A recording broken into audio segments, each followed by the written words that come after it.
Supreme কোর্টের আইনজীবী barrister Syed Saidul হক সুমনের বিরুদ্ধে ডিজিটাল নিরাপত্তা আইনে মামলা হয়েছে। দুপুরে সাইবার ট্রাইব্যুনালের বিচারক আশরামস জগলুলের আদালতে মামলাটি করেন গৌতম কুমার এডবর নামের এক ব্যক্তি। তাকে আইনি সহায়তা দিচ্ছেন হিন্দু আইনজীবী পরিষদের সভাপতি সুমন কুমার রায়। ব্যারিস্টার সুমনের বিরুদ্ধে সাইবার ট্রাইব্যুনালে মামলা। আমি মনে করি যে কোনো কারো বাংলাদেশের মামলা করার অধিকার এটা সাংবিধানিক অধিকার। সৈয়দ সাইদুল হক সুমনের বিরুদ্ধে ডিজিটাল সিকিউরিটি আইনে করা মামলা তদন্ত করার নির্দেশ দিয়েছেন আদালত। ওনারা যদি মনে করেন মামলা করার মধ্যে আমি কোনো ব্যত্যয় দেখি না, মামলা ওনারা করতেই পারেন এবং আমি আমার যত কাগজপত্র আছে এই সহ আমি আদালতে দাখিল করব। তার সাথে আমি একটা কথাই শুধু বলতে চাই যে এই আজকে ওনারা আমার বিরুদ্ধে মামলা করার মধ্য দিয়ে প্রমাণ করলেন ব্যারিস্টার সুমনের বিরুদ্ধে মামলা হয়ে এটা আরও একবার প্রমাণ হলো যে ভালো মানুষের স্থান বাংলাদেশে নাই। ব্যারিস্টার সাইদুল হক সুমন তিনি সবসময় দুর্নীতিবাজদের বিরুদ্ধে লড়েন। সুতরাং ব্যারিস্টার সাইদুল হক সুমন যে মামলা খাবেন এটা সবাই ভেবেছিলেন এবং সাইদুল হক সুমন তিনি যে সংসদে 5 বছর টিকতে পারবেন না এটাও মানুষ কিছুটা ধারণা করেছিল, আর সেটাই হতে যাচ্ছে।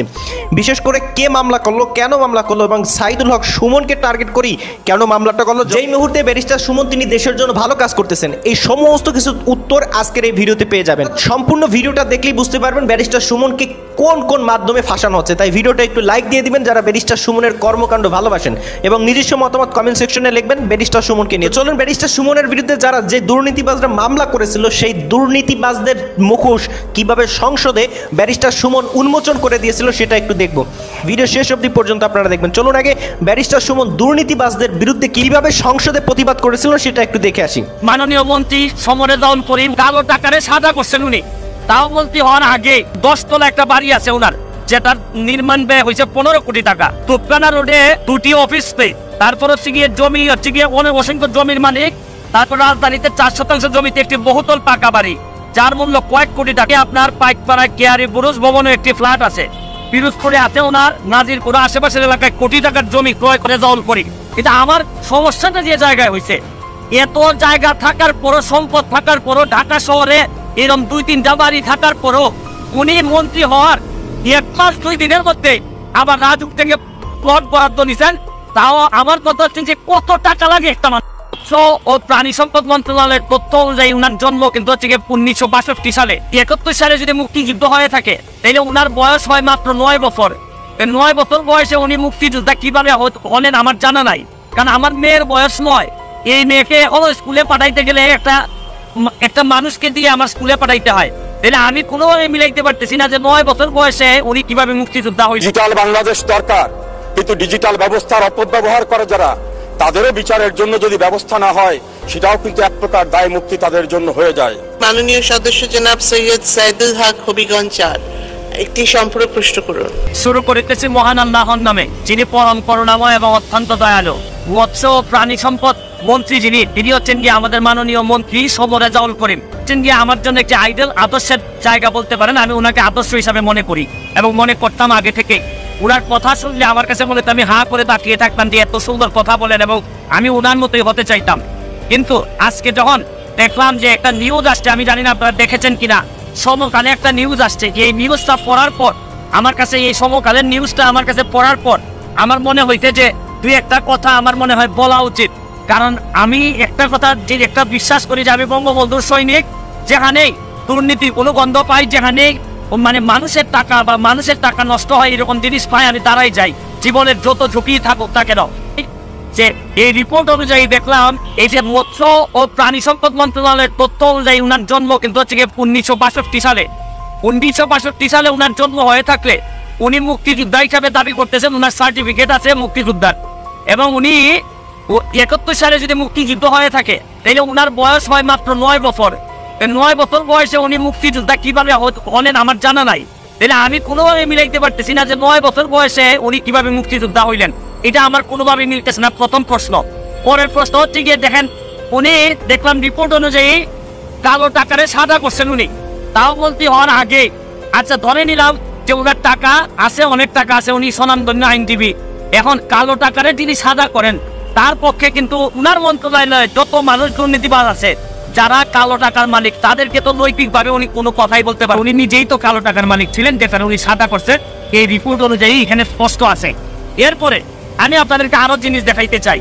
আশ্চর্য লাগে যে একটা মানুষ, উনি নিশ্চয়ই আমাদের চেয়ে অনেক গণিত, ওনার সম্পদের হিসাবটা আমি একটু এখান থেকে আপনাদের কাছে পড়তে চাই। যে ওনার হচ্ছে গিয়ে রাজুকের 894 নম্বর দাগে হচ্ছে গিয়ে 10 তলা একটা বাড়ি আছে, ওনার নির্মাণ ব্যয় হয়েছে 15 কোটি টাকা।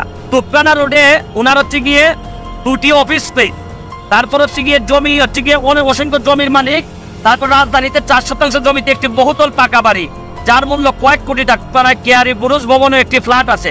পিরোজপুরে আছে ওনার নাজিরপুর আশেপাশের এলাকায় কোটি টাকার জমি ক্রয় করেছেন সমরেজাউল করিম।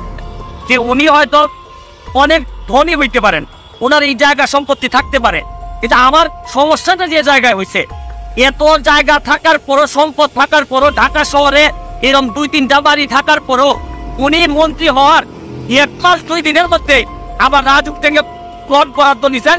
তাও আমার কথা হচ্ছে যে কত টাকা লাগে একটা মানুষের, কত টাকা হইলে মানে এটা তো হচ্ছে এই বরাদ্দ তো নিবে যারা হচ্ছে গিয়ে ধরেন হয়তো পেয়নি, উনি কিছু করেন নাই, কিন্তু এত জায়গা সব পদে থাকার পরে একটা মানুষের আবার এই জায়গা নিতে হয়। এইটা আমার কাছে মনে হয়েছে যে এটা কঠিন বাস্তবতা।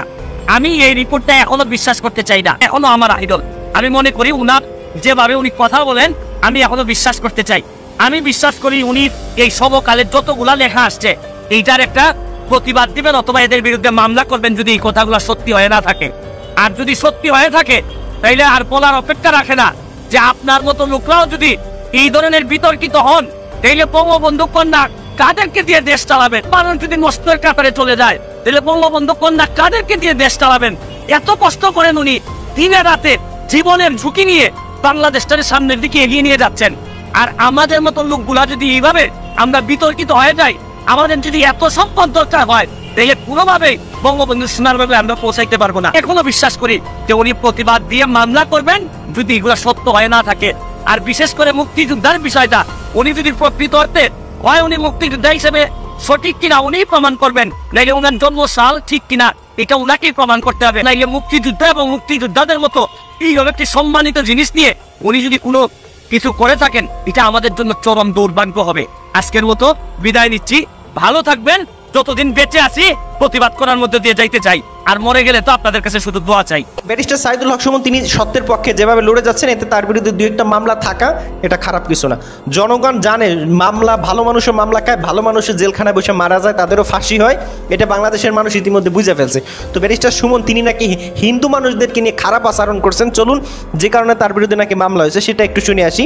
ধর্মীয় অনুভূতিতে আঘাত দেওয়ার অভিযোগে ব্যারিস্টার সুমনের বিরুদ্ধে সাইবার ট্রাইব্যুনালে মামলা। আমি মনে করি যে কোনো কারো বাংলাদেশের মামলা করার অধিকার, এটা সাংবিধানিক অধিকার। যে এই আজকে ওনারা আমার বিরুদ্ধে মামলা করার মধ্য দিয়ে প্রমাণ করলেন যে এই দেশে যারা মাইনরিটি আছেন, হিন্দু, বৌদ্ধ, খ্রিস্টান যারা আছেন, তারা কোনোভাবেই কোনো খারাপ অবস্থায় না। ফেসবুকে হিন্দু ধর্মাবলম্বীদের কটূক্তি করার অভিযোগে সুপ্রিম কোর্টের আইনজীবী ব্যারিস্টার সৈয়দ সাইদুল হক সুমনের বিরুদ্ধে ডিজিটাল নিরাপত্তা আইনে মামলা হয়েছে। দুপুরে সাইবার ট্রাইব্যুনালের বিচারক আশরামস জগলুলের আদালতে মামলাটি করেন গৌতম কুমার এডবর নামের এক ব্যক্তি।